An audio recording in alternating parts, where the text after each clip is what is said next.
అసలు నువ్వు ఏం సాధించినావు? ఇవాళ మార్పు మార్పు మార్పు అంటూ ఏం మార్పు తెచ్చినావు ఆయనను?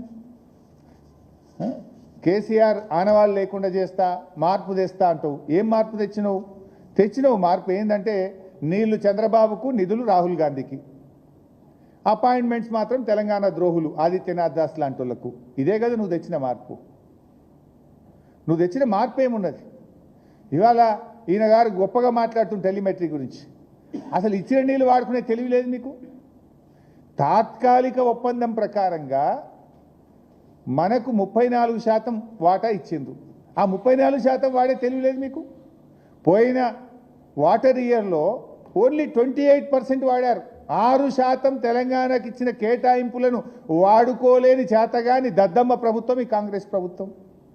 65 టీఎంసీలు ఆంధ్రప్రదేశ్కు వదిలిపెట్టి తెలంగాణలో భూములు ఎండగొట్టినారు, పంటలు ఎండగొట్టినారు. తెలంగాణ ప్రాజెక్టులకు క్రాప్ హాలిడే ఇచ్చింది మీరు.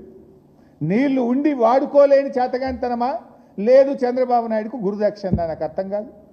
34% ఎందుకు వాడలే పోయినసారి?